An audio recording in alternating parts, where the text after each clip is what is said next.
Side note, Yes. really quick. I don't think I answered this. Always go with the smallest size first. I That's that the makes sense to me. smallest size first. Anyway. Start.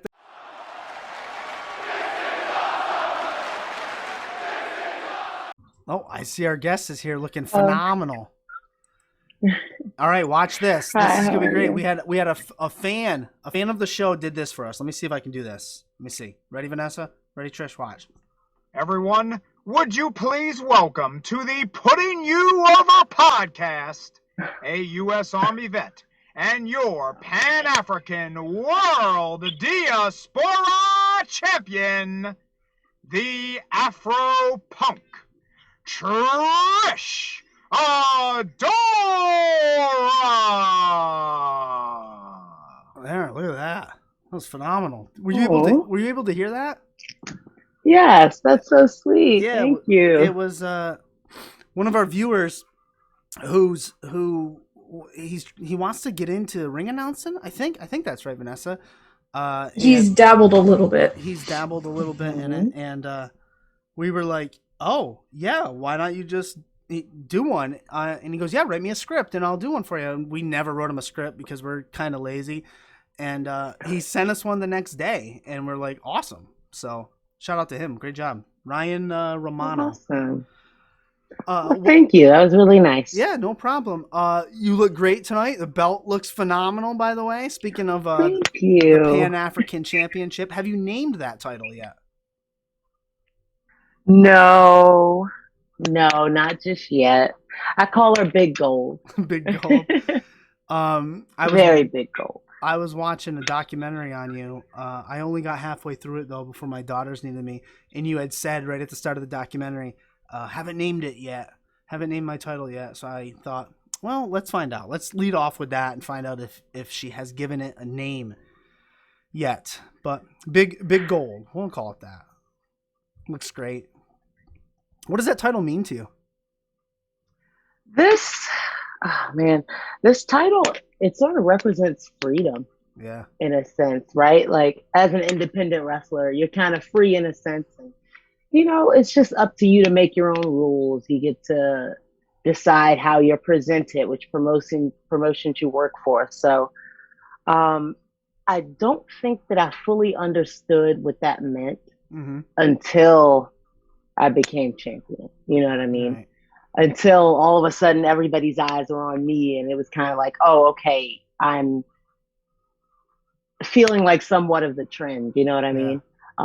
That's when I really started to understand what exactly I was up against.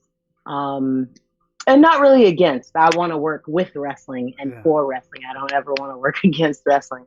But this is a way for me to represent myself and my community and my training facilities.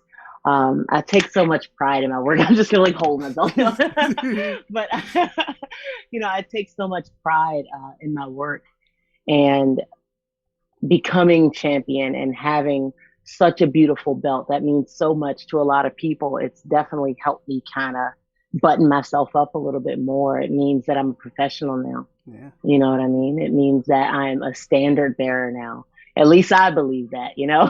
If I believe that long enough, I'll get some people on board, So that's just kind of always been my vibe. So I didn't know much about this title, but I went back. I found out how you won it, and it was in a tournament, and you were the only woman in that tournament. Now, I am a father of 3 daughters. Vanessa has 2 of her own. So that means a lot to me. Vanessa can speak for herself. That you went through that tournament, came out on top.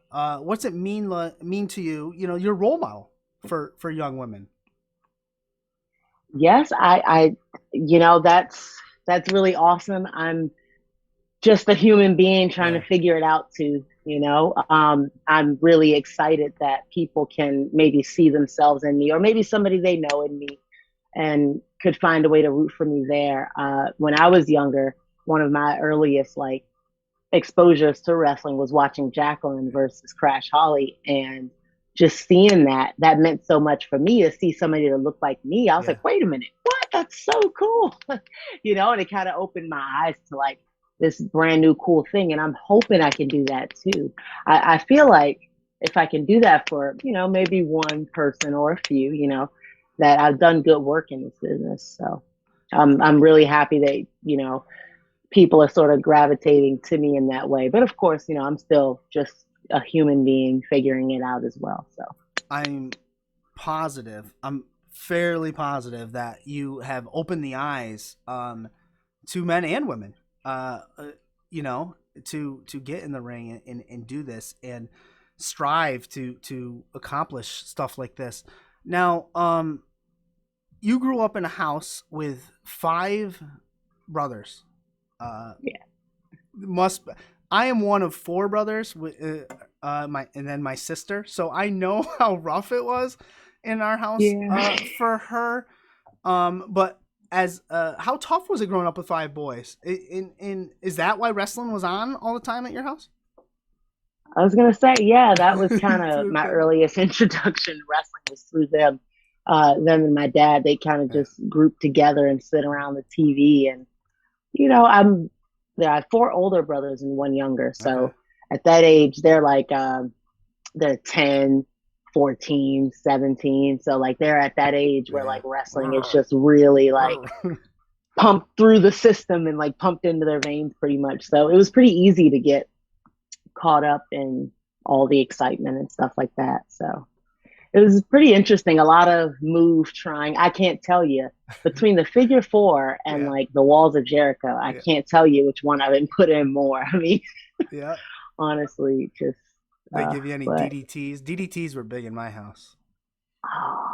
Yeah, we tried that. We did the figure 4s, but we always felt like we were doing them wrong because nobody actually looked in pain.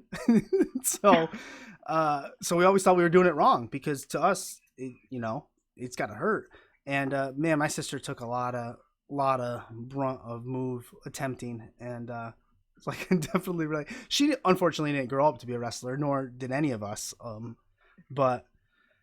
So it seemed like watching wrestling in your house at that time was a bonding experience. Do you feel that bonding experience is what cultivated your passion for this?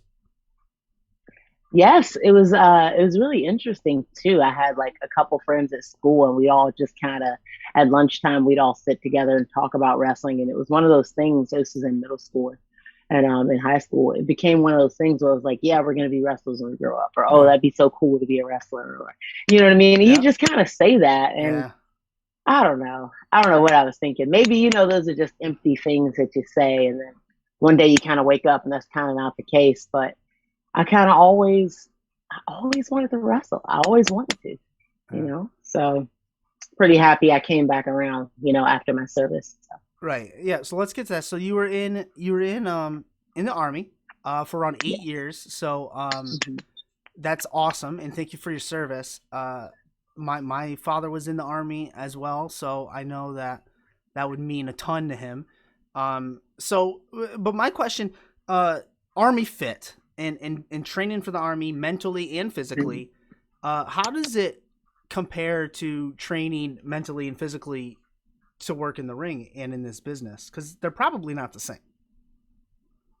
No, they're not. I mean, nothing can really get you ring ready. There's something, just hitting the ropes is a little bit different from anything. And then, taking those first couple bumps and just kind of learning how to turn your body into like somewhat of a callus. You know what I mean? Just turning your body into like this machine somewhat.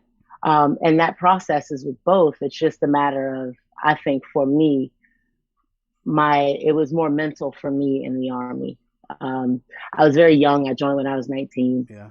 And so there was just a lot of growing pains and a lot of understanding and just real world experience that was happening, a bit sheltered growing up. So this is kind of the first time I'm just kind of thrust in what the real world could even be. So definitely some growing pains. So very mentally taxing. And physically I got along pretty well. Yeah. I was able to assimilate very, very about right, I'll say. Yeah. But when it came to wrestling, that was extremely physically taxing. I kind of just had to, there was kind of a learning curve for me. Like the moves weren't as easy to understand initially. There was still this trusting my body and trusting another person thing that it took a while to kind of connect. But, once it did, everything worked out. But there was still that physicality to wrestling that I was trying to understand. I was trying to taper down my strength and just understand what working really meant, and just to figure out my body in a new way. You never really are prepared for that. So you have the Army, that time under your belt. You also were a rugby player. So to me, there's extreme badassery, if that's a word, and toughness that I can't even relate to. How does going from playing rugby to going in the Army, doing your service, doing your time, lead you to the 3D Academy, which I'm sure you've heard this before. How do you get from point A to point 3D? It's such a winding road. Yeah. I can't even believe it sometimes when I look back. Right out of high school, I went to college, and it wasn't for me, let me not say that. Let me say that at that time, given the opportunity, I just kind of didn't make the best of it. I'll say that. Okay. Maybe one day I'll go back to school and it'll be very different. But yeah. I feel as though, I don't want to say that I squandered my time, but in a way I didn't make the best of my opportunities. So rugby was one of the shining points of my college memories, and just super bummed out I didn't finish up and was able to hone in on that. Yeah. So after that, I came back home and I was super disappointed. There was kind of always this pressure, especially as the only girl, you kind of just, maybe there's an invisible pressure, either way, but there's always this thing that you just kind of have to do well no matter what. So I was just kind of all right, maybe I'll, so eventually, you join the Army, you feel particularly out of options, as one would say. Yeah. And, and so you find purpose and passion in that. And then I deployed in 2012, and just kind of halfway through, I was all right, I began to reevaluate why I had started to do this, and what was stopping me from doing something that I wanted to do. Mm-hmm. And why I never wrestled. Yeah. Why didn't I do that? You know what I'm saying? I was I'm sitting here doing this, and I'm I just wanted to see what something else was like, something that I wanted to do, something for me. So I made sure the timeline almost lined up, and I was able to still be on inactive service for a little bit. So I was able to go from DC to Florida. So I packed up my bags and I drove from DC to Florida, and I figured it out on the way. Well, honestly, I didn't really have a plan. So figuring it out on the way was more like rough draft at that point. Yeah. And I'm uh-oh, I might have made a mistake. But, I was actually planning to go to another school anyway. 3D wasn't exactly on my radar. I didn't even know that they had a school until I had gotten down there and couldn't get into the initial school. Huh. I met someone through such a coincidence at work.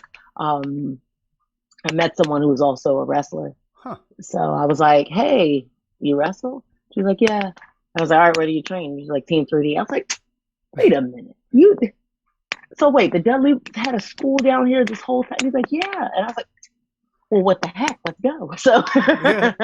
And so we go about a week or two later. And then after that, I just showed up maybe 2 more times just to kind of get a general feel for the school. And I saved up and I went through. So what's the biggest thing you think you took away from Team 3D? Were Bully and Devon both there? Yes. Yes. Yes, they were both there. What's the biggest thing that you took away that resonates most with you from your time there? Let's see. I would say the biggest takeaway is to just be, so the school motto is strongest the longest, right? Okay. And the Dudley have absolutely lived that through and through. They're one of the most decorated tag teams. Ask anybody. Yeah. Top 3 Hall of Famers. Just such an amazing storied career. And they are putting the old school rules that help them get to where they are, plus the new school changes that the business is making, you know? So to have those two at once, I couldn't even, you know, sometimes I think about it now and I'm like, shoot, I wish I could go one more time with what I know now. I want to run it back and go through training one more time. You know what I mean? There was just such a wealth of knowledge that I couldn't even understand. There's lessons that that didn't even make sense until I was like sitting on my luggage in the UK, like crying because I was terrified that I wasn't going to be able to get home and I wasn't going to be able to eat, and like everything had just completely gone wrong. You know what I mean? And it's like little things like that. They teach me how to always respect the business first. That was one of the first things that they said. You have to respect the business first. And I hope that I live that through example, you know, the lessons that aren't exactly in the ring. You know, there's so much that you learn just to those 10,000 hours to master. You know, there's just so much to learn, and to just try to continue to reinvent yourself and to continue to last. Like, I'm just looking forward to be able to show that I can do that. So strongest, the longest, for sure. Strongest, the longest. Sorry, that might have been too wordy. No. Yeah, more you talk, the less I have to talk. I love it, for sure. I listen to Busted Open every day. Bully's on there at least 2 to 3 times a week or whatnot. And he says the same thing: respect the business first. That's what teach them. Strongest, longest. Old school rules with new school tools. I believe that's his motto. Yes. So that's great. And now I heard you say in another podcast, and I apologize because I can't give a plug to who it was that was talking to you about it. But you're training with or you trained extensively with Jonathan Gresham, Ring of Honor's pure champion. Yeah. Extremely phenomenal technical wrestler. Are you still training with him, or you did? Well, so I trained under the Ring of Honor dojo for about a year and a half, 2 years now, up to this point. Before pre-COVID, you know, everything was as is, and we were training up at the Ring of Honor dojo in Maryland. So things have taken a little shift since COVID. Yeah. He had a Grapplers Guild program up here in Maryland, so I took that course as well. That was a 6 to 8 week course that basically just went through the foundations of wrestling. So pretty good stuff. Yeah. I am so honored to be able to call him, you know, a mentor. Yeah. I think he is such a wealth of knowledge. I'm honestly just shocked every time I get off the phone with him. You know, there's just something new to be learned, and there's just like a new layer to who I can be as a performer that I get to realize, you know? So I'm so happy to be able to like sit under his learning tree, you know? Yeah. That just made me think of something that I didn't have written down here in these notes. Ring of Honor, at their 19th anniversary, just announced a all women's tournament. Yes. I believe Vanessa, do you know when that is? That's in like June, maybe? Or something? I don't remember a date. I can look it up. Something like that. But it made me think. Summer. Yeah, that's what we'll say. We'll go with that. It made me think, because they want women, they want all kinds, all around, from everywhere, all skill levels, all styles. Could we see Trish Adora, our Pan-African champion, in there? You know, you very well could. Honestly, I am on my journey. I'm determined to go where the good Graps are, and there's no more pure place, you know, than Ring of Honor. Their roster, just top tier, you know, and I would be honored to even be considered to be a part of their women's tournament. I'd be very happy to do that. I'd like to see a Jonathan Gresham Trish Adora pure championship match. Pretty good tournament. Well, look. Let's one thing at a time. But hey, you know, we'll write that down. We'll write it down. We'll get something situated. Yeah. You know, we'll burn some sage over it. We'll get it situated. Seriously, I'll manifest that. I want to go where the good Graps are. So, I feel like so long as I feel good about, my in-ring work, wherever I end up, I think that it'll always be a win so long as I feel good about what I'm doing and, that I'm happy about my journey thus far. So it would be an honor. Another aspect that I totally loved when I learned it about you, you have the best finisher, the best name of a finisher I've ever heard. And it's got a good little backstory because it's like a tribute to your mom. And well, who else helped you name it? Faye Jackson. Faye Jackson. My girl Faye, yeah. Yeah, and she just announced recently that she's going to be, stepping away. And that's, gonna miss her and all that. But what is... explain a little bit the name of that move and what Faye and your mom mean to you. Yeah. So my mom used to work at the Harriet Tubman Women's Shelter in DC. So she spent like a lot of time, working there with some like outpatient care and stuff like that.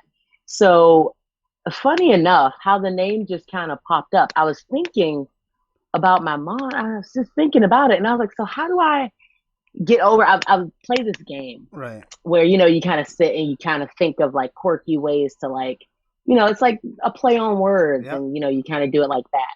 And I'm sitting and I'm thinking, I'm like, what do I? Some of the runners ups are pretty bad. We're not gonna do it, but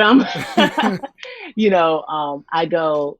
So what about like Lariat Tubman? And Faye's like, Lariat Tubman is the name. And then boom. That's the name. And I was like, you're right. And I was like, Lariat Tubman's the name. She's like, Lariat Tubman's the name. And we just both kind of like have that moment. And I'm like, yeah. Yeah, it is great. That's it. And I said it. I said it once and it just took off. I couldn't believe it. It kind of, she did want her little commission off to the side. But I'm like, she made a point to say that. You know what? I'll slide her a little something, something. You know what I mean? But yeah, with funny. The assist. Yeah. Right. Yeah, and it does it. And it's funny because you probably ran over a whole bunch of other names, and like you said, none of them clicked. And yeah, it was pretty bad. Yeah, we won't touch on those. But what I do want to touch on is Allie Katz, Real Hot Girl Shit, which is coming up this weekend. It's the start of WrestleMania week, I guess, or I don't really want to call it WrestleMania week because then that's focusing on, let's say it's wrestling week or I don't know, something. Yeah. But April 9th, you're going to be taking on Tasha Steelz, I believe, unless I'm wrong. So that should be good. That should be a good match. Are you looking forward to that? Have you prepped? Yes. So I'm really looking forward to that. That's going to be the third time her and I get into the ring, and this time it's no frills. Both times were under tournament rules, so it wasn't exactly just something where we can like really get into each other. So I'm really looking forward to be able to like, look across the ring from her and really start to move my pieces. You know what I mean? I'm really looking forward to that. No frills, I think that she's such an amazing competitor. You know what I mean? Yeah. I think that overall, she's just so talented and she brings so much to the Impact roster. I'm happy to be able to take it to her. So yeah, I don't take that lightly. It's gonna be a hot match for sure. I'll tell you that. For sure. And you can get that on FITE TV. I believe that's what we realized last time, right, Vanessa? Davian said yes. FITE TV. Yes. Yeah, $13.99. $13.99. So we look forward to that. I'm going to ask you one more wrestling question, and then I'm going to get off of those wrestling questions because no one really wants to talk about that anyways. Have you, I mean, you're hot right now. You're one of the top independent wrestlers, male or women out there. At least that's the vibe I get, and that's my opinion, and I'm sticking with it. Have some of the bigger promotions, and I'll use that in quotes, reached out to you? I like a good draft, so the door's always open. You always keep the window open, The door's always open. I always keep the window cracked, just in case.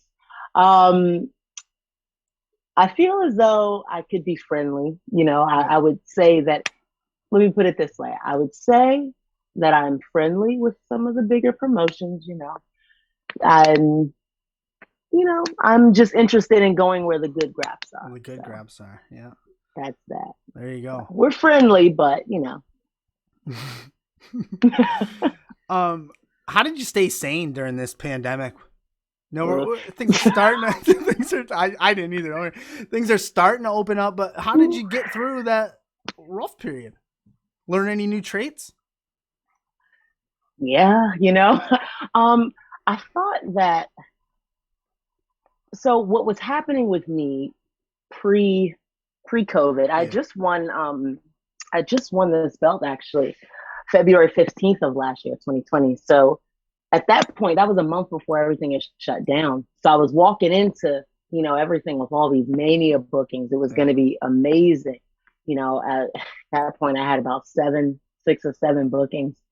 And I was like so ready to just tackle everything. And then, the pandemic hit. And I got really aggravated for a second because I thought this was going to be the thing that takes me to the next level. Right. But I felt like a small amount derailed. And then I just kind of thought about it and I was like, well, I had just gone through some personal changes, in what ways can I capitalize on something that I hadn't been doing? Right. Well, I hadn't been resting. My training schedule was a bit messed up.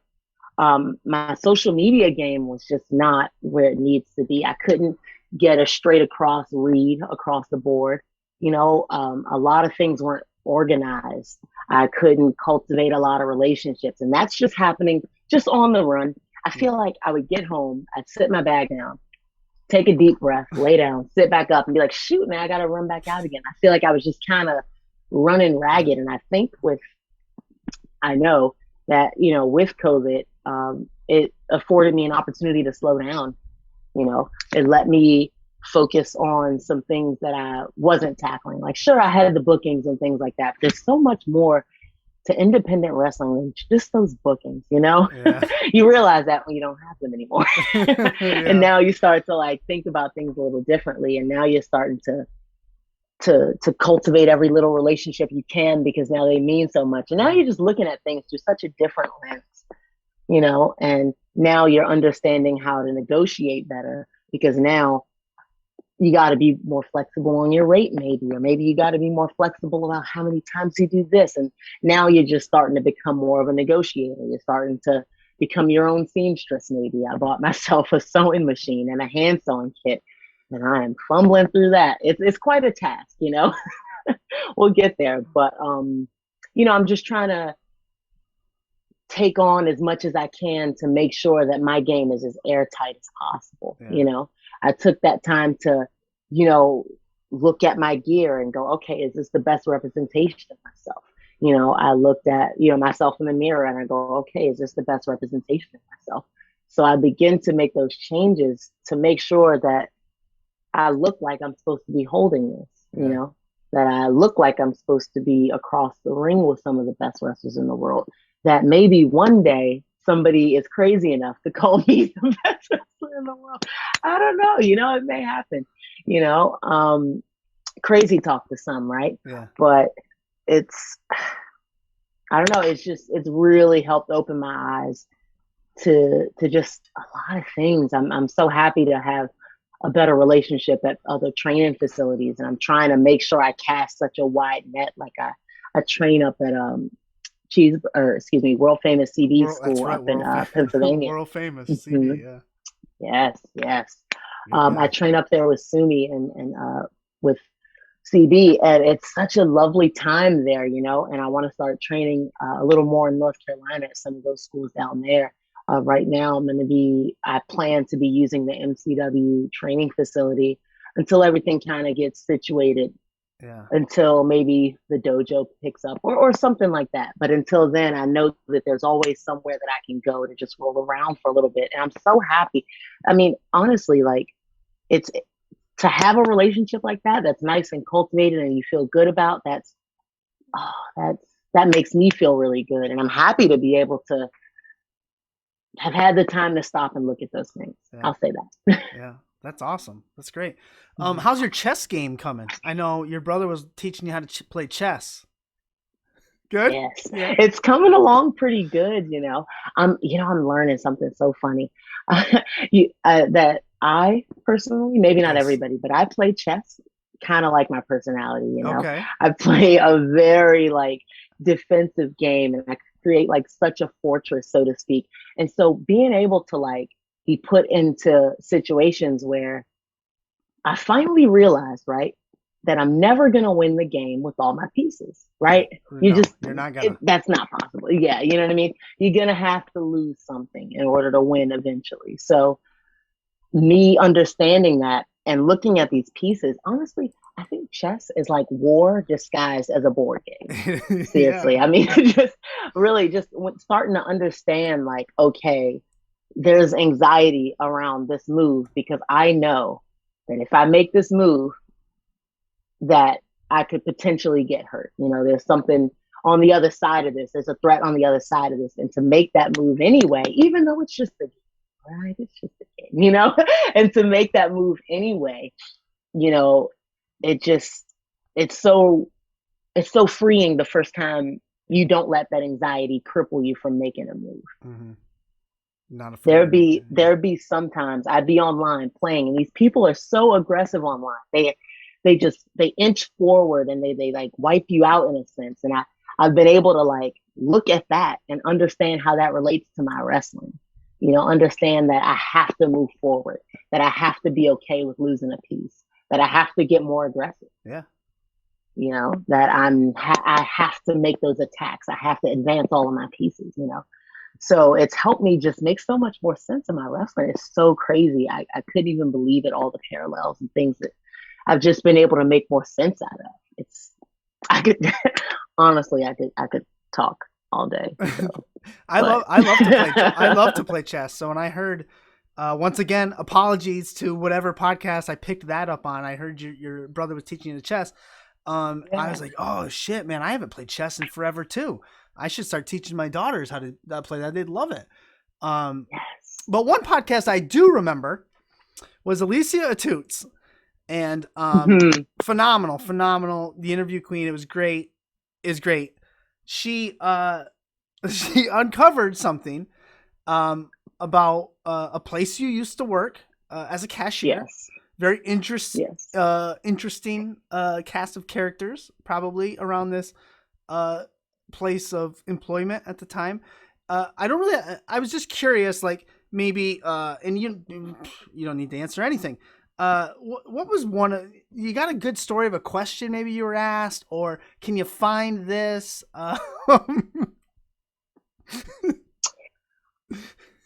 Okay. So one of the questions that sticks out. Okay. Right. One of the questions. It's very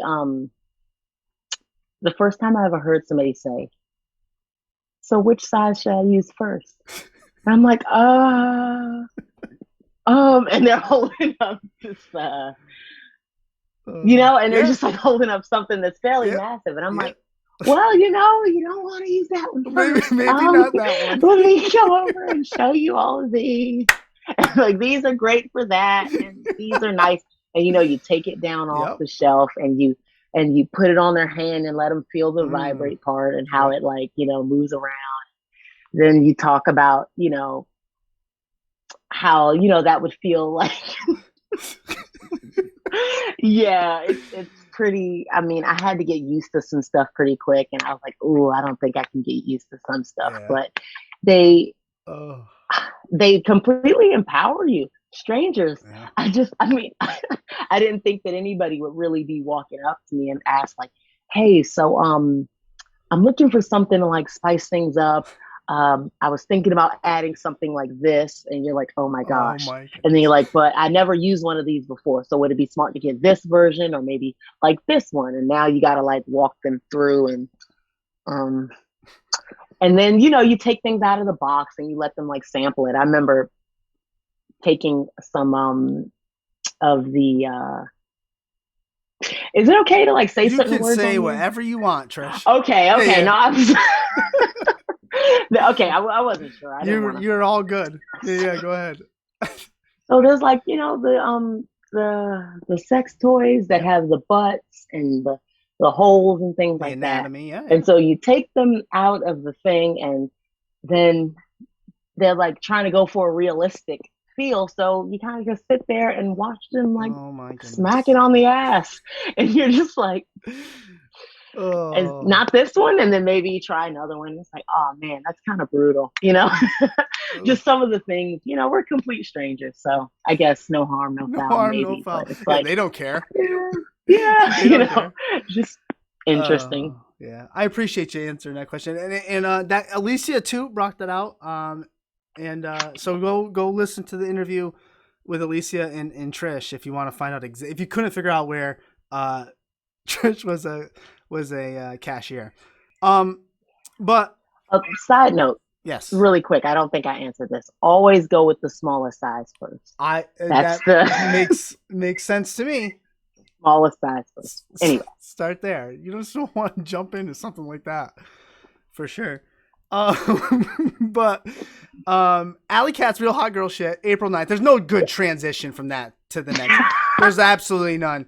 Alley Cat's Real Hot Girl Shit, April 9th. You're taking on Tasha Steelz. Really looking forward to that. What other goals you got for 2021? You know what? I would love to continue with title defenses. Yeah. I would like to set this up to where maybe I defend the title once a month. Okay. You know, maybe I can or maybe once a season, as I can see, like, you know, I'm looking at certain companies, and if there's certain companies that are willing to, like, you know, house me maybe once or twice a year, and I could, you know, have my title defenses there. Just trying to continue to have a working relationship where I can continue to travel and defend my title. That's rule number one. I also want to kind of get in the good graces of certain schools and maybe have somewhat of a graduate program, like a big sister or a big brother, you know, program, something like that. On the more informal side, I think just something that I can contribute my own self, like maybe going up along the coast and hosting seminars and just, you know, working with like younger talent. I think that a lot of talent fall off, like, in a sense, maybe. So there's a nice big drop between being ready to work on the independent and making all the money that you want. You know what I'm saying? Yeah. There's like such a nice little drop in that sometimes. And I think just the politics and just the nature of wrestling sometimes can deter a lot of younger talent. So I think that I could, you know, my time would be better served maybe trying to be a big sister to some of those people and just maybe like touching one of the schools like once a month, or just showing up for like seminars or training and things like that. I feel like that's something that I would have wanted for myself. I kind of felt like I was just kind of on this road alone this whole time. And I know it was not exactly like that, but you know, just some of those choices and decisions that I had to make, I did those alone. And I just want to make sure that nobody else has to, if they don't want to, you know what I'm saying? So training, cultivating a relationship with training schools is a goal, and also continuing to defend my beautiful belt as well. How important? Go ahead. I'm sorry. Go ahead. Oh, I was just gonna say, how important is you were talking about the big drop off and people. Mental health is where I'm going. How important is mental health to the independent wrestler? It's so important, you know. To say, well, this may not be a reach, but just walk with me a little bit, right? I'll say that maybe independent wrestling can be a landmine sometimes, you know, and without a strong sense of self before you start that journey, it can get so, you know, and I've not had my head on straight, you know, at certain points in my career. And I'm sure that'll only happen at some point, maybe in the future too, you know. Good and bad times just happen, you know. And oh man, just the amount of stuff that I feel like could have been avoided with like mentorship and things like that. It's just important to make sure you have a strong sense of self before starting any task, but especially something as challenging as, you know, as emotionally taxing. I'll say that it can be emotionally taxing, independent wrestling. And this is all happening in the public eye too. Like a lot of these things that you see happening and a lot of these pressures are, oh, people are going to see this and people are going to know this and people are going to, you know, I can't post what I want to post and I don't want to log on. People are making fun of me and I don't feel safe in my training environment. And there's just so much happening so often, and not to mention politics and, you know, not feeling like you belong anywhere. And then you're looking at it through the lens of being Black talent, LGBTQ talent, or other marginalized talents, you know, and to just add more, it's like just such a dog pile sometimes. It's so important to, you know, I started going to therapy a little bit ago and it's helped. Yeah. You know, I feel pretty censored as is, but it's nice to have a nice anchor sometimes to where I'm like, okay, I knew I wasn't tripping, you know. Right. You know, just somebody neutral to help you talk through some things. Wrestling it'll do that to you sometimes. It's emotionally taxing. Yeah, I can imagine for sure. We're nearing the end of the show, Trish. We can find you on Instagram at Trish Adora 202, same as Twitter. You got a What a Maneuver store, so you can find your stuff there. We've been posting in the chat. What I like to do at the end of every show is I'm going to give you the mic. And you can put over anything you want, you can bury anything you want, or you can, you know, let us know, you know, cut a promo on Tasha Steelz. I don't care. I will not interrupt. The floor is yours. Okay, so you're putting me on the spot and I get to talk about something? You do whatever you want, yeah. Okay, lovely. Well, I just want to clue you all in. I hadn't been recording this in particular, just to let you know. But I'm currently filming for IWTV's Life of, you know, and Nice. I'm going to be one of the participants. They'll be doing a story based on all the fun stuff that I get to film. So I'm super excited about that. You know, with every interview that I do, there's always like this peel back, you know, the layer of the onion, so to speak. So I always get like, there's a small amount of anxiety. I'm like a little bit, you know, somewhat of an introvert, you know, I'm a little on the shy side somewhat. So, so there's always like a small amount of anxiety that like comes with an interview. And I'm always like, oh my gosh, I hope I don't do X, Y, Z. And there's always like this thing. But having this GoPro and just kind of walking around and talking to the camera, it's allowed me to be so much more informal and just kind of not care and to shed that skin in a more natural way. And so it's going to be interesting, some of the stuff that you all get to see. I go on my veterans appointments, things like that. Nice. I'm currently getting checked out for my claim that's getting processed. So I go through that. There's training. There's going to be me talking about chess. So it's going to be a lot of really fun and interesting things that you get to see me do in real time. Nice. So awesome. Pretty interesting stuff. And I'm honored to be a part of the Life of. Thank you, IWTV. Awesome. Excellent. IWTV, the Life of. I didn't even know that. That's great. That's awesome. I look forward to that. Yeah, awesome. So Trish, we look forward to you this weekend. Allie Kat's Real Hot Girl Shit, which I really have found, I like saying the name of that pay-per-view. Real Hot Girl Shit, April 9th, versus Tasha Steelz. You're going to come out on top, and you're going to look good doing it. And you're going to, well, we look forward to it. Vanessa, any final words? I don't. I was just like gonna ask something about, well, we're near the end, so I don't want to go into a whole. Oh, I know. Spiel. I dropped the ball again. What do you want to ask her? We'll just edit all that out. No one. Oh, yeah. No, I was just gonna ask, like, her thought process going into the Iron Man match with Tony Deppen. Oh, good point. Yes. Good question. You know how that all happened.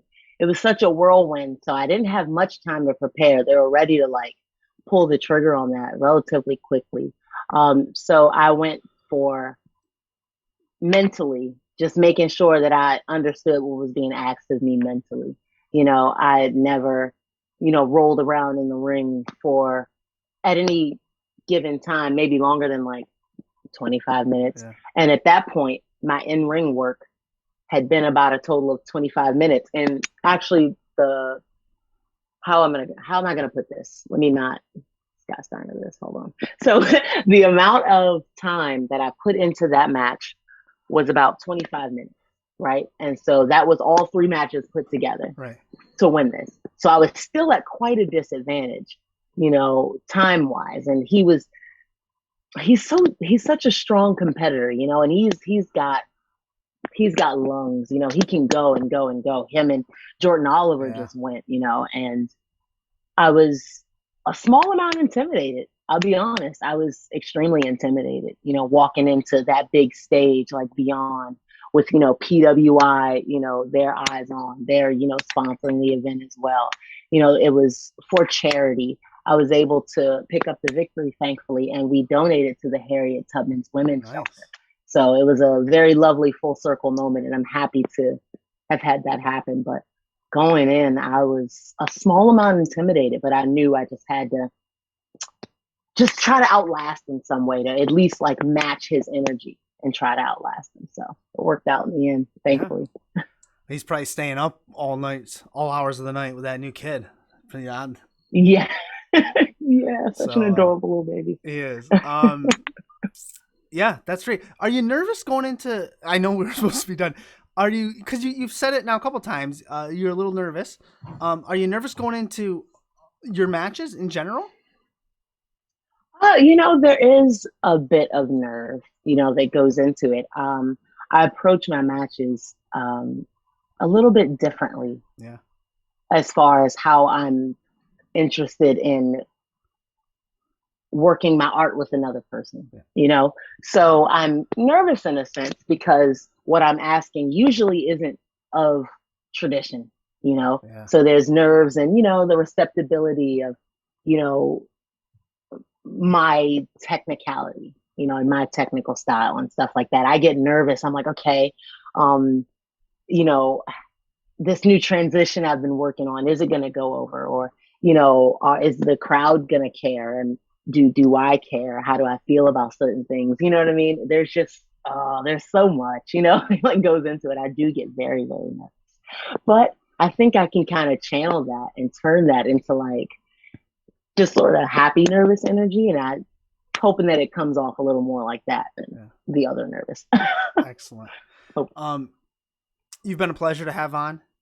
You're welcome back anytime. We look forward to your IWTV. What's the name of that thing again? The In the Light? IWTV, The Life of. IWTV, The Life of. We look forward to that. And Allie Katz, real hot girl shit on April 9th versus Tasha Steelz. Trish, have a wonderful night. Thank you. You all as well. Peace. I appreciate you. Yep. Later. Awesome. Great stuff. Great stuff. Thank you. Yeah, you're good. You're wonderful. Phenomenal. Lovely. Thank you. I appreciate you all. Yeah.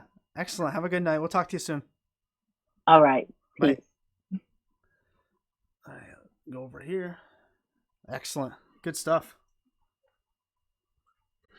Good. I think she beat Charlotte. She's my new favorite. Yeah, she's really good to talk to.